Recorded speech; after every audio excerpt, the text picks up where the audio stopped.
네, 반갑습니다. 네, 헝가리에서 선교하고 있는 구명산 선교사입니다. 이렇게 하나마을 교회 예배에 말씀으로 섬길 수 있도록 기회 주셔서 감사드리고요.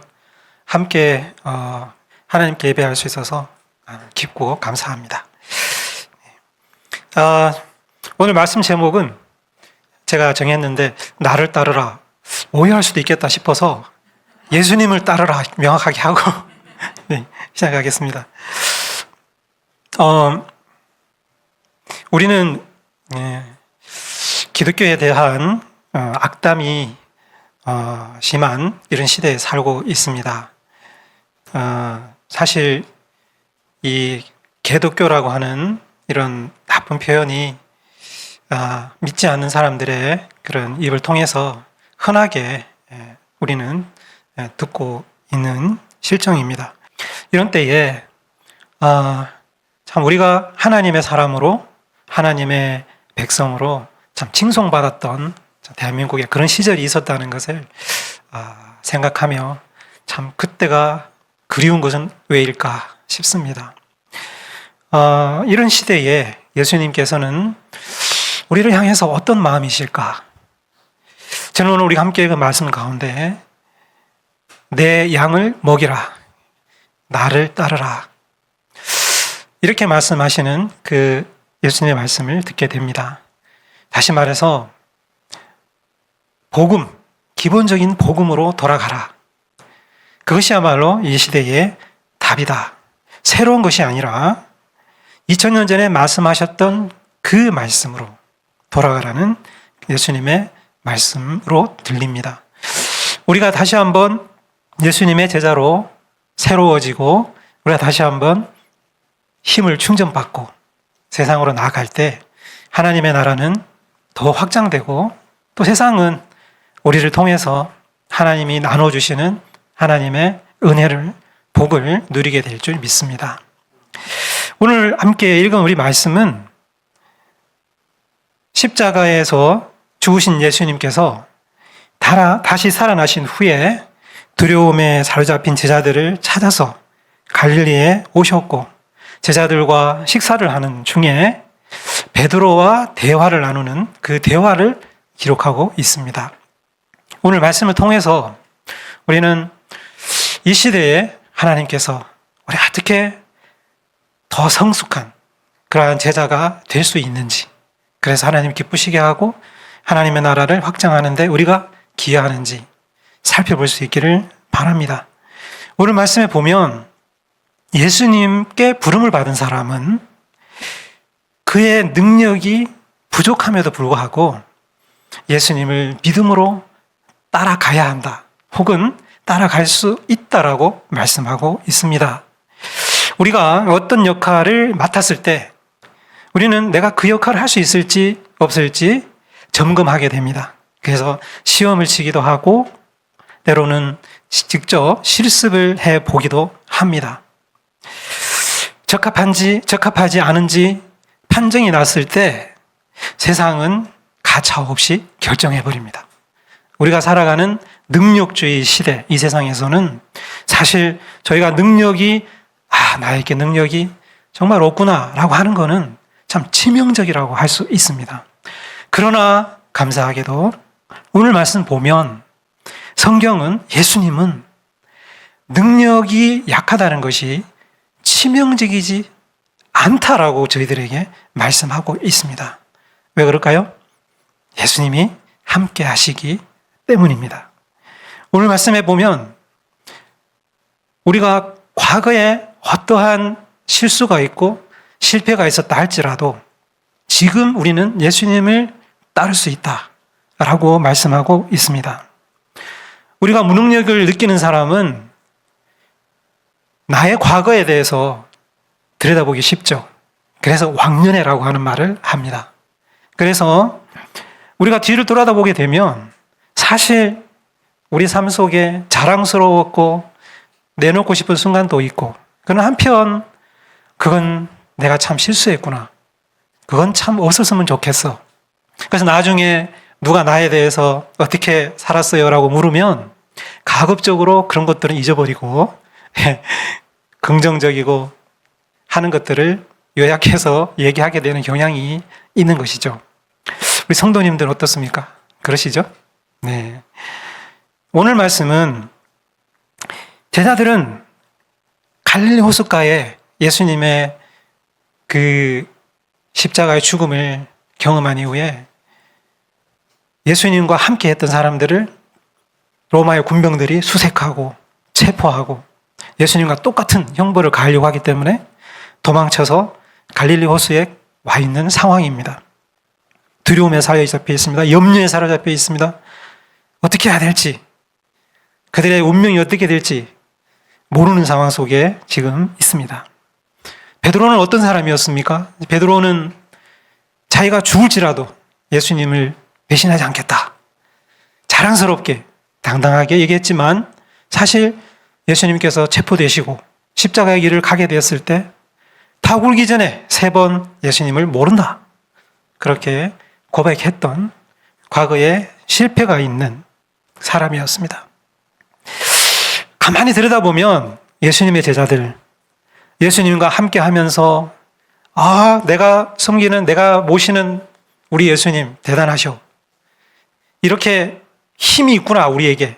이렇게 느꼈을 때는 당당하게 예수님을 따라가고 자랑했지만 예수님께서 십자가에 지시고 예수님께서 돌아가시게 됐을 때는 우리에게 힘이 없네. 내가 어떻게 로마의 군병들과 싸웠어? 어떻게 뭐 할 수 있을까? 싶었을 때는 비급한 사람으로 그 정체성이 드러나 버렸죠.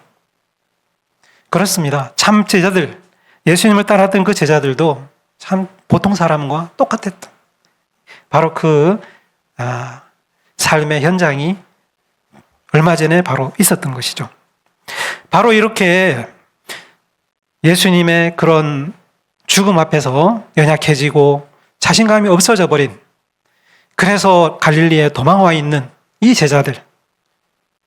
그러나 우리의 예수님은 그 제자들에게 오셔서 책망하거나 너니까 뭐 그렇지 뭐 별 수 있냐 이렇게 하지 않고 베드로를 만나시고 밥상을 차려주시고 내가 나를 사랑하느냐 이렇게 물어주심으로, 대화를 해주심으로 여전히 제자들을 사랑하고 아끼고, 예수님의 마음에는 실수하고 연약하고 어떻게 보면 함량이 안 되는 사람도 그가 부르셨기 때문에 결코 놔버리거나 할 생각이 없으시다는 것을 확인시켜 주셨습니다. 저 또한 어떻게 보면은 베드로 사도와 또 베드로 제자들과 너무나 똑같은 오늘을 살고 있는 모습입니다. 헝가리에서 선교를 시작하면서 헝가리 문화에 적응하는 거 참 낯설었어요. 참 누구나 어디 가서 새롭게 산다는 건 쉽지가 않죠. 제 고향이 포항인데 사실 서울에 가서 산다는 것도 이게 너무 스트레스가 돼요, 사실은. 근데 헝가리에 갔는데 참 아시겠지만 올드한 도시입니다. 또 나라입니다. 그래서 문화 적응하는 게 참 힘들었는데 그 중에서도 뭐니 해도 이 언어를 배우는 건 참 어려웠어요. 가기 전에 헝가리어는 그래도 한국어와 어순이 비슷한 곳이 점이 많이 있어. 희망 고문을 받았습니다. 가서 딱 봤는데 현지 분들도 헝가리어는 어렵습니다. 저희들이 국어시험 높은 점수 받는 거 어렵잖아요. 헝가리어 굉장히 어렵다. 뭐 세상에서 어려운 언어가 몇 가지 있는데 뭐 아랍어, 뭐 한국어 막강하죠. 네, 정말 한국어 막강합니다. 그런데 헝가리어도 못지않게 어려운 레벨에 랭크되어 있더라고요. 몰랐어요. 모르면 용감합니다. 헝가리가 이렇게 어려운 줄 알았으면. 네. 그래서 학원에 등록을 하고 한 9개월 정도 열심히 헝가리어를 배웠습니다. 여러분, 알파벳 위에 헝가리어가 원래 본국의 알파벳이 있어요. 그런데 이제 공산 치하에다가 독립하면서 영어 알파벳을 도입해서 쓰게 됐습니다. 그러다 보니까 그 특유의 발음이 없는 것들이 있어요. 그래서 알파벳 위에 점 찍어 있고 막 이렇게 비 오고 막 번개 치고 이러고 있습니다. 뭐 웃기도 하고 뭐 하여튼 이런 그러니까 그거 외우는 게 쉽지 않더라고요. 그래서 9개월 동안 헝가리어를 배우면 아침에 막 가방 메고 제가 이렇게 늘 우리 하 목사님 뵈면은 늘 학생 같아요. 청바지 이런 걸 가볍게 입고 늘 가방 메고 그래서 어디서 만나자 그러면은 식별하기가 힘들어요. 좀 이렇게 목사님처럼 이게 또 연세도 있으시니까 이렇게 오시면 좀 저기 분위기 느끼는데 이게 아니라 궁중 속에 섞여 있으면 막 찾아야 돼요. 어쨌든 저도 그랬습니다. 가서 한 9개월 동안 아침에 가방 메고 학원에 이제 말하자면 뭐라고 그러죠? 학원에 도장 찍으러 가는 거죠. 열심히 뵀습니다. 정말 우리 성도님들의 기도와 호응이 있어서 부합하려고. 근데 한 9개월 정도 공부하니까 어느 날은 이렇게 요만한 말하자면 이 수업실에 한 10명 정도 남짓 들어가고 헝가리 선생님 들어와서 합니다. 그런데 어느 날은 그 공간에 들어가기가 싫은 거예요. 예. 그리고 또 어느 날부턴가 아내와 제가 샌드위치를 하나 사가지고 딱 잘라서 한쪽은 아내, 한쪽은 저. 똑같은 성분과 똑같은 시간에 만들어졌기 때문에 똑같은 위생 상태죠. 그런데 이상하게도 점심을 먹었는데 아내는 멀쩡한데 저는 화장실에 가기 시작하는 거예요. 가서 먹을 때마다 가는 거예요. 네. 어떤 상황이지 이게? 급기야는 수업을 들으려고 앉아 있는데 마음에서 강력한 욕구가 일어나는데 탈출하고 싶다. 여기가 바로 애굽이다. 그래서 제가 거의 이런 걸 공황장애라 그럽니까? 아니면은 그런 증상이 생기는 거죠. 예. 그래서 더 이상 수업을 할 수 없더라고요. 그래서 이런 경우에 정말 제가 평생 해보지 않은 조치를 했습니다. 자퇴를 했습니다. B단계 마무리 단계에서 자퇴를 했고, 제 조선교사 제 아내는 C단계까지 다 끝났어요. 부럽습니다. 어느 지역에 어떤 새로운 곳에 가면, 글쎄요, 제 생각에는 우리 자매님들이 훨씬 적응을 잘 하시는 것 같아요. 체력은 좋은데 맥을 못 추는 것 같아요. 이 형제들이. 경험을 했습니다. 여성들은 어디 가고 나이가 들수록 강성대국이구나. 형제들 가면 갈수록 약성 소국이구나. 근데 그런 경험을 했어요. 북한에서만 그런 용어가 있는 줄 알았는데. 저의 어떻게 보면 헝가리 선교의 어떻게 보면은 실패? 왜 그런 마음이 드냐면 내가 언제 양을 도울 수 있지? 한국에 있어서 한국어 그런 대로 하지만 한국어 사용하는 양들을 돕는 거 쉽지 않았는데 여기 와서 말도 안 통하는데 어떻게 그리고 9개월에 이런 증세 앞에 내가 주저앉게 되는구나. 하나님 여기 보내신 거 맞기는 맞나요? 제가 정말 앞으로 양을 만나게 되는 건 맞나요? 이런 생각이 드는 거예요. 그래서 자퇴하고 집에서 주저앉았습니다. 들어 누웠습니다. 그래 한 2달 정도를 들어오면서 뒹구니까요. 그래도 그런 답답한 증세는 사라지더라고요. 거기서 함께 사역하고 있었던 선교사님 중에 한 분이 선교사님 가서 쉬어요. 선교사에 그렇게 빡세게 출발하면 빡세게 무너집니다. 그 말이 얼마나 위로가 되는지 몰랐어요. 근데 하나님께서 쉬는 중에 저에게 힘을 주시고 마음의 격려를 주셨어요. 내가 양을 먹일 수 있나? 근데 오늘 베드로에게 하신 말씀, 내 양을 먹이라. 베드로에게 하신 말씀인데 저에게도 다시 그런 말씀을 해주신다라는 것을 느꼈어요. 그래서 이 자리에 있겠죠? 안 그랬으면 우리 하 목사님 설교해달라고 그러니 도망쳤겠죠? 베드로가 갈릴리로 갔던 것처럼 지금 제가 어디 있을지도 모르는 거죠. 그랬습니다. 이렇게 나의 어떤 실수의 자리가 살다 보면 우리가 성도지만 그런 자리는 반드시 있죠, 사실은. 그럴 때, 그럼에도 불구하고 예수님은 나와 함께 하시는구나. 그리고 내가 캐치할 수 있는, 내가 알아먹을 수 있는 방법으로 여전히 난 너가 좋아. 너가 약한 게 문제가 아니야. 난 너 찜했거든. 포기하지 않을 거야. 라는 음성으로 다가온다는 것을 느꼈습니다. 여전히 우리 성도님들에게도 하나님께서 그렇게 다가와 주실 줄 믿습니다. 그런가 하면 과거의 어떤 실수도 참 힘들지만 어떻게 보면 더 힘든 거는 현재의 내가 하나님의 자녀로 살아가는 게 있어서 현재 느끼는 연약함이라고 하는 부분은 정말 더 힘들 거예요. 지금 느끼는 거는. 그래도 과거는 과거니까. 근데 지금 느끼고 있는 것은 사실 현실이니까. 근데 오늘 베드로 좌절에 빠져서 갈릴리로 도망쳤고 그래도 갈릴리 호수에 바람을 맞으며 숨을 좀 쉬고 있었는데 예수님이 찾아오신 거잖아요. 들썩 찾아오셔서 그 앞에 나타나신 거예요. 정말 베드로의 마음이 어땠을까요? 그래서 예수님께서 오셔서 요한의 아들 시몬아, 어떻게 보면은 애칭을 부른 거죠. 예, 애칭을 부르면서 긴장하고 있는 베드로 긴장을 좀 녹여주는 요한의 아들 시몬아. 뭐 옛날 우리 식으로 하자면 개명하기 전에 말수나 철수야 영이야 이렇게. 제가 최근에 제 인생에 처음으로 별명을 얻었어요. 누군가 별명을 붙여준다는 거는 좀 행복한 일이더라고요.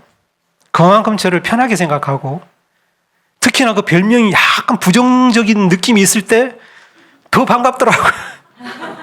아, 나에 대해서 더 편하게 오는구나. 제가 요 근래에 빡치라고 하는 별명 얻었습니다. 빡친 치와와. 그 우리 아들하고 딸내미가 지어준. 그리고 우리 가족 단톡방에 일괄 치와와로 다들 바꿔놨어요. 저만 강아지가 아니고 다들 댕댕이로 다 바꿔놨더라고요. 베드로가 긴장해 있고 스트레스가 막 눌린 상태에 있는데 예수님은 요한의 아들 시몬아 하면서 내가 나를 사랑하느냐 질문하셨어요. 그 질문 사실은 예수님께서 질문하실 때 너가 아가페 수준으로 나를 사랑하느냐라고 질문하신 거예요. 사실은 내가 너를 사랑하는 그 정도의 어떤 성격의 사랑으로 너 나를 사랑하느냐. 베드로가 그랬습니다. 주님께서 아십니다. 내가 주님을 사랑하는 줄 주님께서 아십니다. 베드로의 대답에 이 사랑이라는 단어는 주님, 저는 아가페의 성격이나 수준은 아니고요. 저는 우정 정도의 수준으로 예수님을 사랑합니다. 저는요, 그렇게 주님 사랑합니다.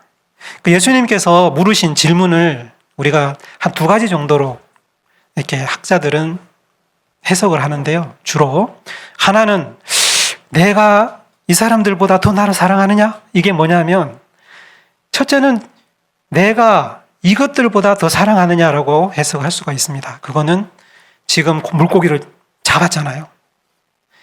그러니까 이 물고기들보다 나를 더 사랑하느냐?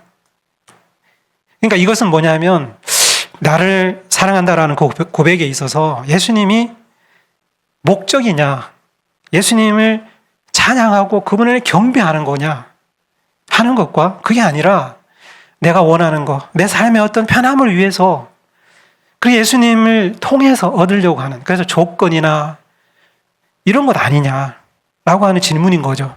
거기에 대해서 베드로는 제가 예수님을 사랑하는 그 사랑이 약한 건 맞아요. 약한 건 맞는데 그러나 내가 예수님을 팔아먹거나 하지는 않아요. 그래서 주님 다 아시잖아요. 제 마음을, 제 정도를, 제가 어떤지 속속들이 파악하시잖아요. 라는 대답을 한 거예요. 그래서 예수님 다시 또 한 번 더 물으시는 거예요. 내가 나를 사랑하느냐? 베드로는 똑같이 대답했어요. 주님, 내가 주님을 사랑하시는 줄 아십니다. 마지막으로 예수님께서 이제는 살짝 바꿔서 말씀하셔요. 예수님이 베드로야, 내가 나를 사랑하느냐? 내가 말하는 그 우정의 수준에서 나를 사랑하느냐라는 표현으로 바꾸셨어요. 그때 베드로가 하는 말이 그거죠. 베드로가 근심했어요. 근심했다는 말은 뭐냐면 여기 매우 슬펐다는 거예요. 되게 슬펐다는 거예요. 왜 슬펐을까요? 저는 그런 생각을 해봐요. 예수님께서 너 나를 사랑하는데 내가 너를 사랑했던 그런 정도의 수준으로 사랑하고 그런 내용으로 그런 성질을 가지고 사랑하느냐라고 했는데 베드로 마음은 그랬을 거 아니에요. 주님 내가 그런 식으로 사랑합니다. 그게 아니잖아요. 주님 내가 당신을 사랑하는 거는 맞는데 그 정도는 아니에요. 슬픈 거죠. 예수님이 책망할까 봐 근심했다는 것보다는 저는 그렇게 묵상이 되더라고요. 그러면서 주님 모든 것을 아십니다. 주님을 사랑하는 줄을 주님께서 아시나이다. 이렇게 했을 때 예수님이 뭐예요? 내 양을 먹이라. 내 양을 먹이라. 무슨 말이에요? 예수님께서 아신다는 거예요. 내가 가지고 있는 그 사랑의 수준, 그 성격을 알고 있다는 거예요. 그 성격으로는 새 생명을 낳고 새 생명을 기를 수 있는 그 새 생명을 양육하는 거에 있어서는 턱없이 부족한 그 영양가가 너무 없어서 자라나질 않아. 알아. 그럼에도 불구하고 내 양을 먹이라, 맡으라 하는 건 뭐겠어요? 다 아니까 내가 도와준다니까. 너에게 없는 거 내가 공급한다니까. 너가 외로울 때는 육아하면서 외로울 때는 혼자 있는 것 같을 때는 내 혼자 양 보는 것 같을 때는 내가 같이 있어 줄게. 네가 주는 그 말씀의 그 섬김이 너무나 참 약하고 이게 무슨 효과가 있고 영양가가 있을까 싶을 때 내가 함께 하면서 보충해 줄게. 이런 말씀인 것이죠. 정말 사랑이라고 하는 이 말은 현재형이잖아요. 옛날 사랑했어. 어때요? 사랑할 거야.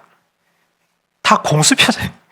사랑은 뭐예요? 현재예요. 내가 지금 사랑해. 지금 현재잖아요.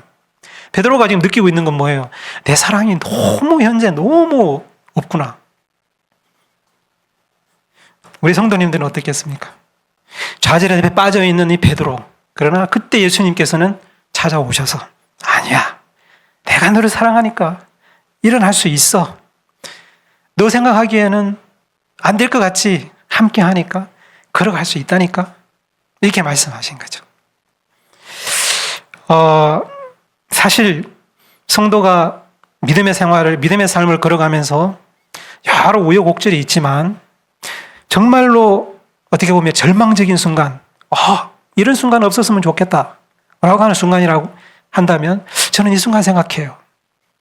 예수님의 그 압축적인 계명 앞에 내가 섰을 때 내가 하나님을 사랑하고 내 이웃을 사랑하라는 계명 앞에 딱 섰을 때 그건 마치 우리가 살기 위해서 먹어야 되는 밥 같은 성도로서 정말로 기둥 같은 말씀이고 기반이 되는 말씀이고 이것 없이는 아무것도 안 되는데 입시를 준비한 학생으로 보자면 이건 필수 과목이고 이거 떨어지면 낙제인데 하는 그건데 사실상 내가 그 앞에 섰을 때 내가 지금 낙제구나라고 하는 것을 인정하지 않을 수 없는 순간이 너무 많다는 거예요. 근데 그 낙제도 정말 힘든 낙제예요. 왜냐하면은 내가 나라를 위해서 구국을 위해서 내 한 몸 바치리라 이 외군과 싸워서 막 총탄 맞는 이순신 같은 그런 낙제가 아니라 내가 마음이 괜찮고 몸이 괜찮을 때 얼마든지 베풀어 줄 수 있는 큰 것도 아니에요. 형제님 오늘 참 멋있어요. 자매님 오늘 좀 힘들어 보이네요. 말 한마디 이걸 못하겠는 거죠. 이거를 대단한 걸 내가 못했으면 변명이 할 수 있잖아. 근데 그게 아니라 작은 걸 못하는 거예요. 심지어는 눈빛마저도 좀 온화한 눈빛으로 봐주면 안 돼요. 말을 못할지언정 빡치잖아. 빡치. 치아 아시죠 여러분? 그러니까 제 자신을 바라볼 때 베드로가 예수님께서 사랑하느냐라고 했을 때 얼마나 힘드냐고요 그게. 근데 우리 성도가 살아가는 삶의 발걸음에서 우리 조금만 들여봐도 너무나 힘들어요. 내가 친절한 말 한마디 못하는 것도 힘든데 나를 부르신 하나님은 나를 어떻게 부르신 거예요? 우리를 어떻게 부르신 거예요? 우리를 부르실 때 내가 그냥 하나님 나 다쳤고요, 죄인이고요, 나 그냥 구출해 주세요, 구원해 주세요, 물에서 꺼내 주세요, 이것만 하는 게 아니라 너 물에서 나왔냐? 이제 나왔으니까 좀 뭐 좀 해야지. 뭘요? 너 나의 신부잖아. 나 너 신부로 만들었어. 너 나의 자녀잖아. 너 자녀야. 내가 지금 어떤 걸 가지고 있는 거 알지? 나 우주를 만들었고, 이게 나 하나님 나라고, 이거는 내가 너에게 물려줄 거야. 아니, 나 혼자 친절하면 한마디 못해가지고 힘든데, 하나님은 눈 들어봐. 오늘 집사님 대표기도 하셨죠? 제가 저 한 사람한테 힘든데, 제가 왜 우크라이나 생각해야 되죠? 러시아 왜 생각해야 되죠? 제가 왜 이스라엘 생각해야 되죠? 네? 이게 뭐예요? 또 이란하고 붙을까봐 또 걱정해야 돼요. 왜 그래야 되죠, 내가? 지금 이 순간에도 제가 밥을 먹으면서 지금도 아프리카에 어디는 같은 크리스찬이고 하나님의 자녀인데 한 끼 못 먹어서 배고픈 지체가 있는데 왜 이 생각을 내가 해야 되죠? 지구 궤도 위에는 인공위성이 뭐 한 몇만 개가 돌아간다면서요, 지금? 그게 수명이 되면은 다 깡통 덩어리가 되고 있고 지금 우주가 지금 쓰레기통으로 변해가고 있는 중인데 이 생각을 왜 해야 되냐고요, 내가. 그냥 하나님께서는 우리를 부르신 자리가 뭐예요? 우리의 영광이 뭐예요? 거기까지도 네가 바라볼 수 있게 만들 거야. 하나님의 자녀가 부름받았다는 건 너무나 영광스러운, 그러나 나의 현재의 모습은 너무나 작은 것 같은. 내 양을 먹이라. 그래서 이 말씀은요, 저에게는 제가 헝가리에 갈 수 있는, 말하자면은 추진력을 얻는 말씀이었어요, 사실은. 내가 제 자신도 관리하기 힘들고 제 가정, 자녀들, 애들이 왜 저에게 빡치라고 붙였겠어요. 어느 순간 아빠가 애들을 째려봤겠죠. 없는 걸 만드는 애들은 아니거든요. 그래서 얼마나 내 자신도 관리가 안 되는데 어디 뭐 헝가리에 가서 뭐. 근데 이 말씀 주신 거예요. 내 양을 먹이라. 그래, 안다. 그래, 알아. 그렇기 때문에 넌 할 수 있다니까. 정확하게 알고 있으니까 내 할 수 있게 할 거야. 여러분 성도님들, 우리의 삶의 자리에 똑같이 주님께서 그렇게 말씀하실 줄 믿습니다. 네. 또한 우리는 예수님께서 우리를 부르셨기 때문에요, 내 생각과 맞지 않는 어떤 상황에서도 우리는 예수님을 따라갈 수 있습니다. 그분이 우리를 부르셨기 때문에. 오늘 내 생각이 하나님의 생각과 일치하면 얼마나 좋겠습니까? 저는 그렇게 되는 나를 기대해요. 그런데 참 아이러니하게도 신앙생활을 하고 하루하루 더 나아갈수록 하나님이 생각하는 것과 내가 생각하는 것이 왜 이렇게 다르지? 그런 생각할 때가 많이 있어요. 그렇구나. 하나님의 생각과 내 생각이 같다고 생각했던 거는 내가 어려서 그렇지. 하나님께서 너한테 맞춰줘서 그렇지. 네가 애니까. 그래서 그런 생각했어요. 그러면 성장할수록 하나님 생각과 더 안 맞을 수도 있겠네요. 하나님 생각 안 굽히시죠, 이제는. 얘야, 이제 됐지 않냐, 알아먹지 않냐, 이리 와. 안 맞아. 처음에는 그게 소화가 안 됐어요. 나 신앙이 어린 거 아니야? 왜 이렇게 못 맞추지, 하나님 생각? 그게 아니더라고요, 갈수록. 제 생각은 작고 제 능력은 요만하니까. 그럼 하나님께서 나를 부르신 그 영광의 자리는 정말 영광스러우니까 온 우주를 회복하고 장차 예수님과 함께 다스리는 자리에, 제사장이, 구약의 제사장이 돌아가면서 성전 그 업무를 하잖아요. 저는 그런 질문이 있었어요. 제사장 참 쉽겠다. 왜냐하면 돌아가면서 하면 순번대로 하면 좀 쉬는 시간이 많겠네. 근데 어느 순간 그 생각이 들었어요. 마치 군대에서 5분 대기조처럼 비상 그러면은 바로 들어가서 총 집어넣고 바로 쏴야 되는 거예요. 무슨 말인지 알겠어요? 그래서 왕노릇이 힘든 거더라고요. 맨날 노는 것 같지만 업무에 들어가면요, 소위 말해서 우주의 쓰레기까지 생각해야 된다니까요. 순식간에. 와, 그렇구나. 하나님의 자녀로 산다는 것은 이렇게 영광스러운 일이고 사실은 이렇게 어마어마한 일이구나. 우리가 그 자리로 부름받은 거죠. 아이러니가 있죠. 갭이 있죠. 나 자신도 못하겠는데. 생각이 안 맞을 때가 너무 많아요. 특히나 내가 어떤 역할을 부여받을 때, 뭐 교회에서나 내 가정에서 집에서나 아니면 직장에서나 어떤 역할이 나에게 주어졌을 때 우리가 어떤 직장, 어떤 직분들을 바꾸는 이유는 뭐예요? 그게 더 나한테 적성이 맞을 것 같으니까. 아니면은 그게 더 수지가 그죠? 보상이 더 좋을 것 같으니까. 여러분 한번 생각해 보세요. 베드로는 어때요? 베드로는 사도직이 어떻게 체질이었을까요? 거의 동의하기 힘들지 않을까요? 저는 차라리 베드로는 갈릴리 어부잖아요. 그래서 뭐예요? 그 어업을 하시면서 그 갈릴리의 그 어업 조합을 만드시고 신선한 그 고기를 공급하면서 갈릴리 지역 주민의 건강을 증진하는 거 하나님 얼마나 기뻐하시겠어요? 사도로서 상 받는 거랑 그래서 상 받는 거랑 다를까요? 차이 날까요? 저는 차이 안 난다고 봅니다. 진짜예요. 성도님들 달란트 비유 아시잖아요. 1달란트, 2달란트, 5달란트 맡겼는데 예수님 하나님 어떻게 평가하셨어요? 1달란트 잘 관리해서 1달란트 남겼을 때 어떻게 했어요? 잘했다. 충성된 종아. 평가가요. A 플러스 A 플러스 A 플러스예요. 2달란트 맡은 분 2달란트 했을 때 A 플러스 A 플러스 A 플러스. 5달란트 했을 때 A 플러스 A 플러스 A 플러스. 뭘 말하느냐면 하나님은 우리에게 맡긴 거 가지고 그것으로 평가한다는 거예요.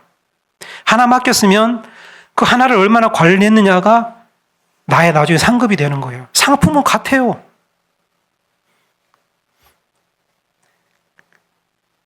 우리가 능력주의 시대에 살고 워낙 성과주의에 살다 보니까 통계와 수치에 함몰되어 있어가지고 하나님께서도 내가 이렇게밖에 못하는데 친절한 말 한마디 했는 게 이게 뭐 될까? 그런지 모르지만 친절한 한마디 할 수 없는 극단의 상황에서 친절한 말 한마디 하는 거는 내가 멀쩡할 때 무거운 거 들어주는 거하고 똑같은 평가가 된다는 얘기거든요. 오늘 사탄이 우리가 공격하는 건 뭐냐면 대단한 걸 해가지고 보여주기를 원하는 거예요. 에이, 그게 뭐 하나님 나라 확장에 뭐 그게 무슨 티가 나? 절대 그렇지 않은 거예요. 그래서 무기력하게 만드는 거예요.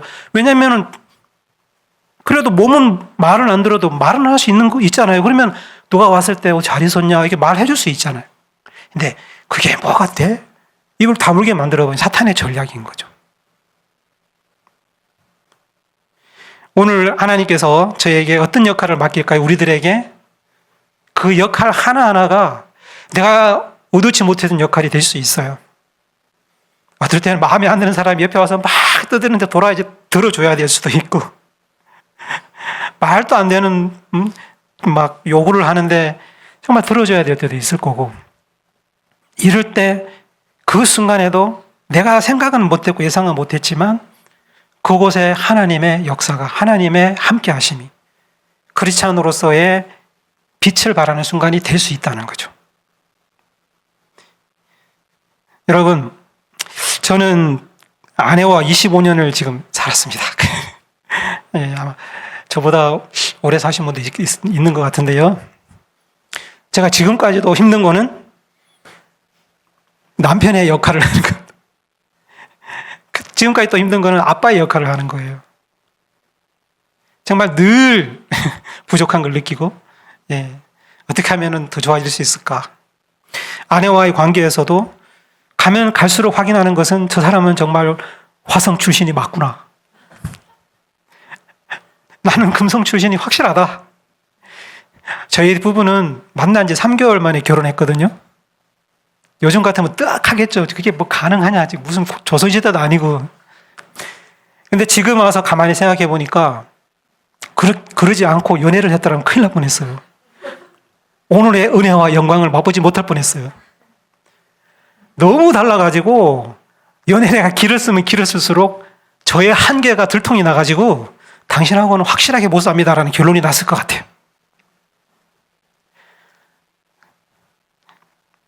하나님 앞에서 참 하나님이 우리를 부르시고 우리에게 역할을 주실 때는 참 다양하다는 것을 알 수 있습니다. 네, 다양하다. 우리가 살아가면서 하나님께서 주는 역할 앞에서 마음을 여시기를 바라고요. 어떤 평가들이 있겠지만 그 하나하나는 하나님 앞에 정말 소중한 일이다. 못해낼 것 같지만 하나님 함께 하시기 때문에 하나님께서 할 수 있도록 해주신다는 그런 믿음 안에 걸어가실 수 있기를 원합니다. 그런가 하면은 예수님 따라가면요, 내 생각에 내가 예상하지 못한 곳으로 가야 될 수도 있어요. 베드로는 갈릴리 사람이고 정말 갈릴리에서 늙고 갈릴리에서 협동조합을 만들고 연태해가지고 갈릴리에서 자연인으로 낚시하면서 살고 싶었을 거예요. 그런데 어떻게 됐습니까? 그가 갈릴리를 떠나서 로마까지 가게 되고 그 로마에서 네로가 핍박을 하니까 탈출하고 도망치고 싶었는데 코바디스 너 어디 가냐 하면서 로마에서 십자가에 거꾸로 못 박혀 순교했지 않습니까? 참 이런 것이 바로 우리의 부름받은 자의 인생의 한 면이 될 수 있다는 거죠. 내가 원하는 곳에서 우리는 하나님의 자녀로 살고 싶죠. 사실은 하나님의 나라를 확장하는 그 확장의 대열에 참여하고 기여하고 싶어도 이런 조건이 우리 마음속에 있어요. 하나님, 가정 안에서만 하면 안 될까요? 하나님, 우리 교회만 어떻게 안 될까요? 하나님께서는 보내시죠. 직장 가운데로 보내고. 하나님, 저 월드컵 경기장 옆에 괜찮았는데 여기 보냈어요. 와, 거기 5천 세대가 이주했다 그랬는데 보니까 한 2만 명은 될 것 같아. 오늘 아침에 제가 오는데 보니까 아침에 뛰는 사람 한 2사람밖에 안 보이네요. 하나님 여기 보낸 거 맞습니까? 이거 왜 왔죠? 하나님이 우리를 보내실 때 내가 예상하지 못했던 곳에 우리가 있을 수 있다는 거죠. 베드로가 그랬던 것처럼. 그러나 그 자리에서 하나님께서 우리에게 그 자리에서 하나님의 영광을 빛낼 수 있는 힘을 주신다. 지혜를 주신다. 하는 것이 오늘의 우리 말씀인 것입니다. 예수님은 이렇게 실패와 무능에 주저앉아 있는 베드로를 찾아가셔서 손을 잡아주시고 먹거리를 챙겨주시면서 내 양을 먹이라. 내가 나를 사랑하느냐 하면서 격려와 힘을 주셨습니다. 오늘 예수님께서 내가 생각하지 못한 자리에서 생각하지 못한 역할을 맡기실 때도 우리와 함께 하신 예수님이라는 것을 기억하시기를 바랍니다. 그렇게 할 때 하나님께서 우리를 통해서 우리의 삶의 은혜와 우리가 몸담고 있는 지역사회에 하나님의 나라가 확장되는 그런 역사가 일어날 줄 믿습니다. 성도님, 그러므로 우리는 하나님의 지혜와 하나님의 능력이 필요해요. 끊임없이 기도하시기를 축복하고 저희도 헝가리에서 하나님께서 인도해 주실 그 양을 바라며 함께 나가도록 하겠습니다. 기도하시겠습니다.